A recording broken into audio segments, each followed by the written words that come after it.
Yung ganitong luto ba ng baked nachos na super cheesy? Tara, samahan niyo ako mga pamangkin. Magmerienda tayo!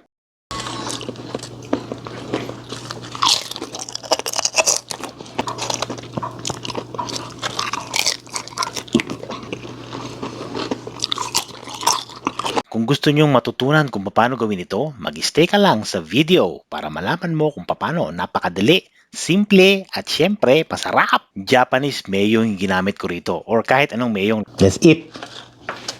Bahala na kayo kung saan kayo kumuha.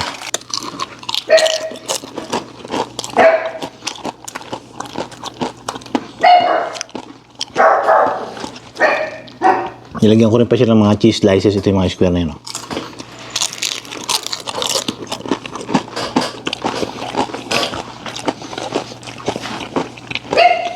May aso.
Yeah.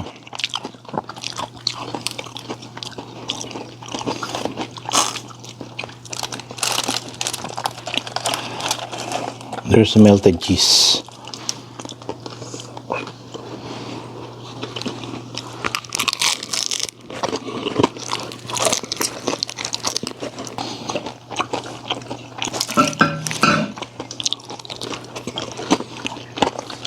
Feel good?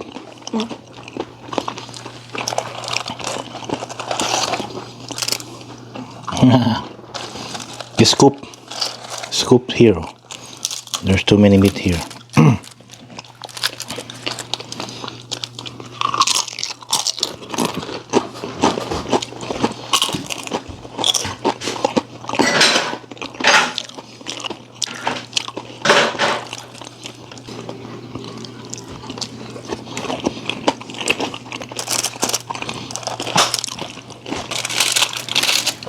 In-order mo ito, mahal na ito.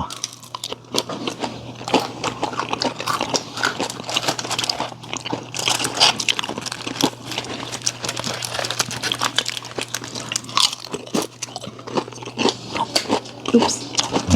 Bagay.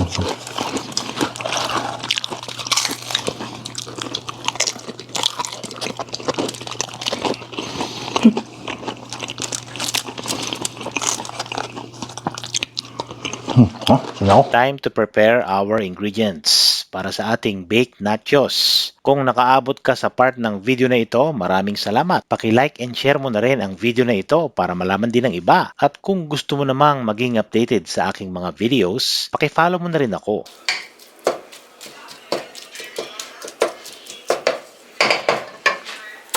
Ground beef nga pala yung ginamit ko dito or giniling na baka. Pwede ring baboy, depende sa panlasa nyo or budget.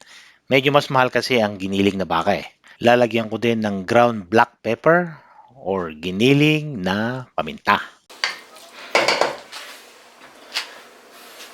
Lalagyan ko din ng asin. Pink Himalayan salt ang ginamit ko rito, no? Tansya-tansya na lang sa paglagay ng asin. Depende rin sa panlasa nyo. Kung medyo natatabangan kayo, dagdagan nyo pa. Extra lean ground beef nga pala yung kinuha ko, no? Ibig sabihin, halos walang taba yung giniling na bakang kinuha ko. Kaya medyo dry siya. So, ang solusyon ko rito, lalagyan ko siya ng margarine. Kaya kung magpapagiling kayo sa palengke, dagdagan nyo siguro ng taba ng baboy para pag giniling siya, meron siyang halong baboy and baka. Mas masarap ang lasa nun.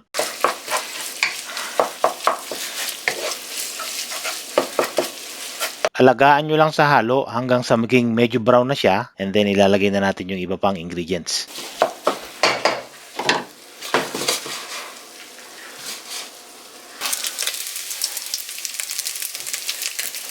Pag ganyan na yung kulay niya, pwede nyo nang ilagay yung mga ingredients na iba, no?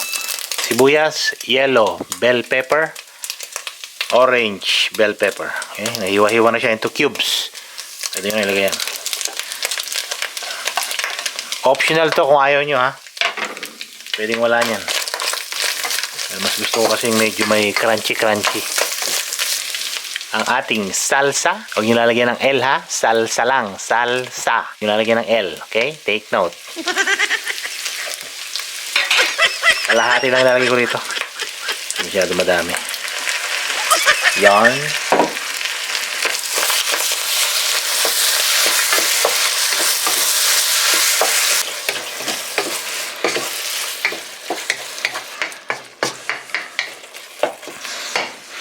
Habang pinapainit ang ating oven, prepare ko na ang ating nachos. Gagamitin ko rito ay Tostitos.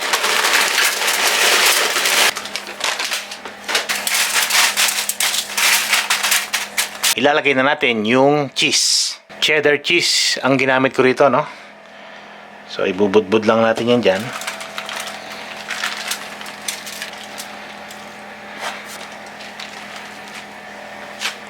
Ilalagay na natin yung salsa. Kakalat lang natin ng ganito. Tapos lalagyan pa rin natin ng layering yan. Tapos gagadgaran pa rin natin ng cheese, no? Yan. Mas maraming cheese, mas masarap.